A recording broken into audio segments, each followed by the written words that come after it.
Thank you very much. I appreciate that. Yeah, so my name is Chris, and I am an alcoholic. And so we'll see just how suspect I am after the story. So I don't like to drill too hard into my drunkalog. A lot of people really like them. I was actually at a meeting once, and a guy got really angry that somebody didn't share a long enough drunkalog, and afterwards, like, oh, I wanted a drunkalog, and it's fine if that's what you go for. And, I understand its importance, especially a meeting like this. I have not been at a meeting like this in some time where I stand at a podium. It really inflates my ego. It really makes me feel much larger than what I am to have this nice piece of wood and a stand and to like lean against and proclaim and pound and have a book that I can hold up in the air and woof, watch out. I'm listening. My sobriety date is August 27th, 2009. And in that time, I haven't seen it fit or necessary or even, appropriate to have a drink or a drug in order to celebrate or drown my sorrows. I like to stay focused on the solution as much as I can. That's not always true. I'm just going to cop to that right now. I understand, this time of year can be tough because it's a threefold disease: Thanksgiving, Christmas, or Hanukkah, and New Year's. And so you have to be careful with people, especially this time of year. People need a lot of care. I think that's why those messages around sort of joy and light and peace are so appropriate. The days are getting shorter. Finally, they're getting longer, but it's going to be a while till we actually see the sunset at 6. So in the meantime, we've got to be nice to each other. Now, of course, I need to take my own advice because I could roll out of the parking lot tonight and give somebody the finger. That's why I will never get one of those bumper stickers on my car, because it really is true. You never know who's going to be the first sight of the big book. Fair enough to say that I know that I was basically born with this disease. It's a family disease. It goes for generations past, in my family. And I don't blame my family for my alcoholism, my addiction. It's just, the sad fact or what have you, that I just had this from an early age. Briefly talk about when I was a kid. I'm old enough now, and I'll date myself, that when I was young and watching Saturday morning cartoons, there were only 3 networks. And so I'd get up every morning around 5:30, 6 a.m., and I'd pound down a whole bunch of breakfast cereal, and I'd get in front of the television, and I'd start watching like Scooby-Doo and Hong Kong Phooey and Super Friends. And at some point around 11:30 in the morning, all of those cartoon characters started to turn into college basketball players and golfers. And this feeling of dread would come over me. And looking back, I realized that was sort of my first experience of coming down off of something in the horror. Like, oh my God, what am I going to do? Fortunately, I was young enough, I didn't really know what that was about. And then my mom would get up and kick me out of the house, and I'd come home when the lights came on. I was like, "But you did it. When the street lights come on, you come home." And so that was my first sort of experience with that. And, then when I first picked up and started drinking and drugging at age 14, it was fun for 6 months, and then it became fun with problems for about 23 and a half years, and then that last year and a half was just plain problems. And in that time, I really blew up my life really nicely. I had a full ride music scholarship at Denver University. I blew that up. I had friendships that I blew up because I always put the substances in front of them. If you didn't drink and drug like I did, you were suspect. That was the use of the word that I was used to. And, I gave up a lot of opportunities, job opportunities, girlfriends that I had that were just like, "Chris, you're a mess. I cannot be with you," And then I lived on the East Coast for 35 years. I did my one and only geographic when I was 19. And it took me a couple of years in this program, once I got sober, to understand what a geographic was, move away from what you think is the problem, only to bring the problem with you. And that's what I did. I moved to Boston, Massachusetts.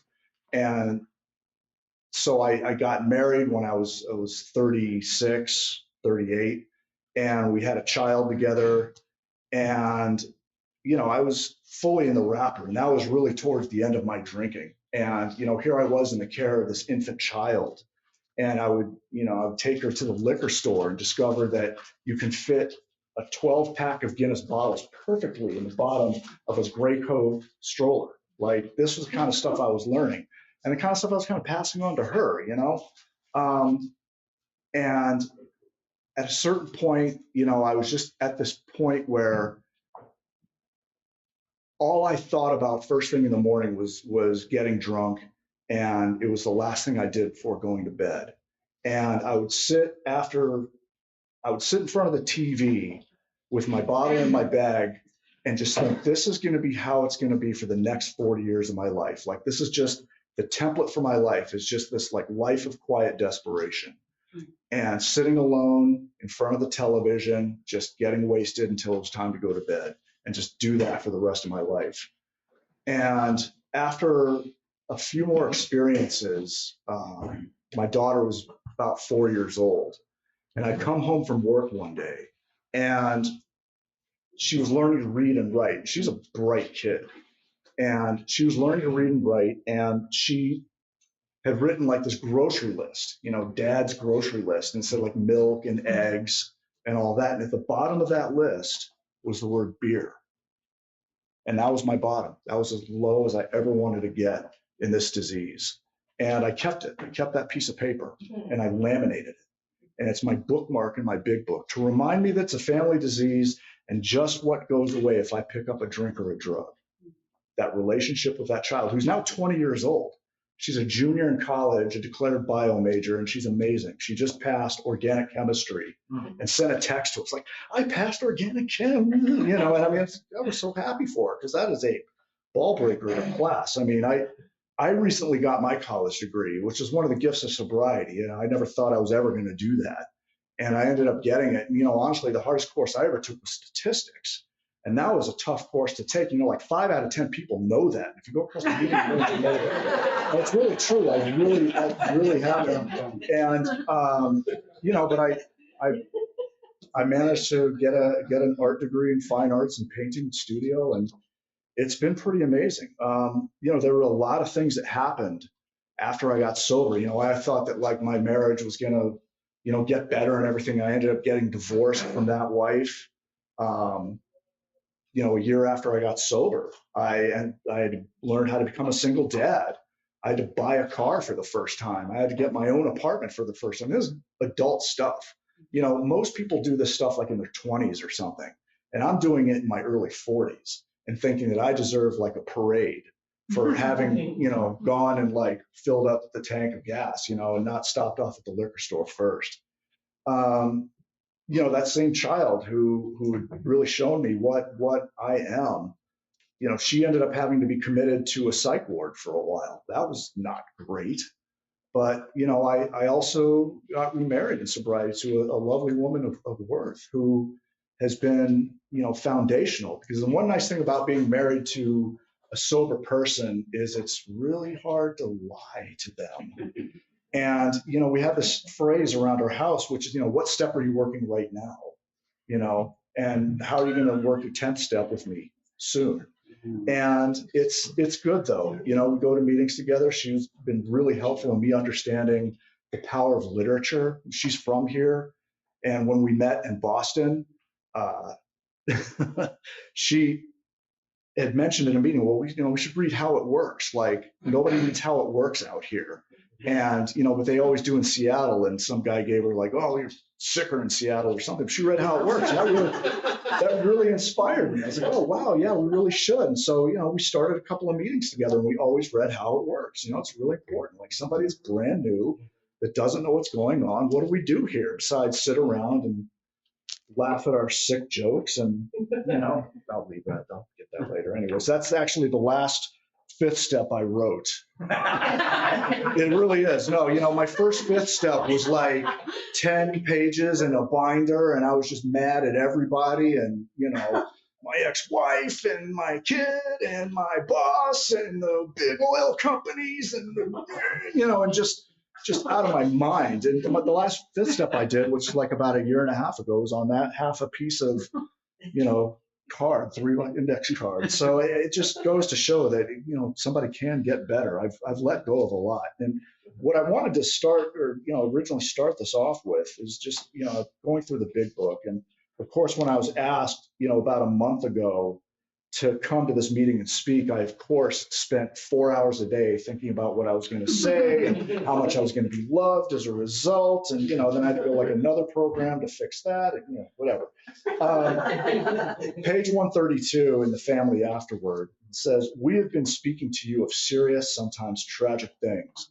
We have been dealing with alcohol in its worst aspect. But we aren't a glum lot. If newcomers could see no joy or fun in our existence, they wouldn't want it. We absolutely insist on enjoying life. We try not to indulge in cynicism over the state of the nations, nor do we carry the world's troubles on our shoulders. When we see a man sinking into the mire that is alcoholism, we give him first aid and place what we have at his disposal. For his sake, we do recount and almost relive the horrors of our past.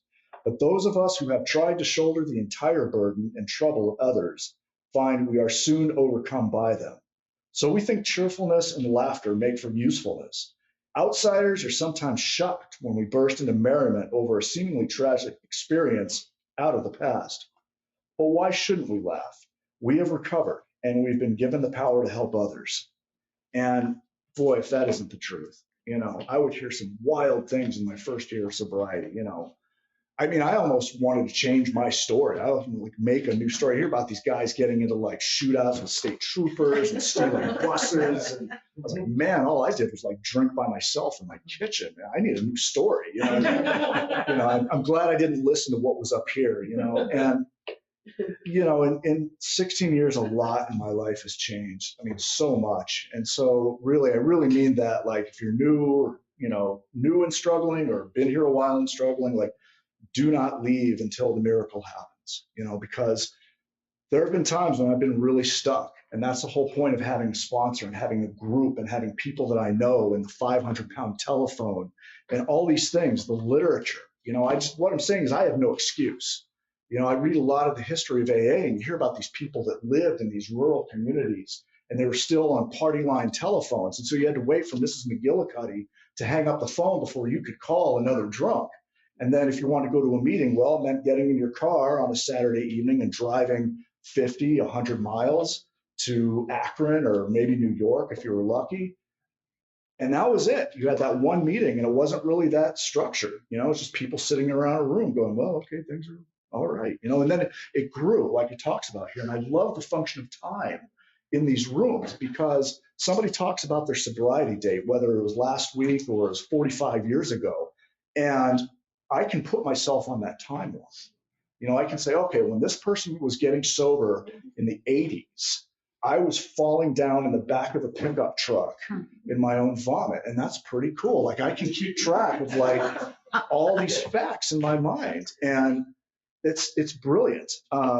Just one last thing, just to demonstrate how much, I still need this program very, very much.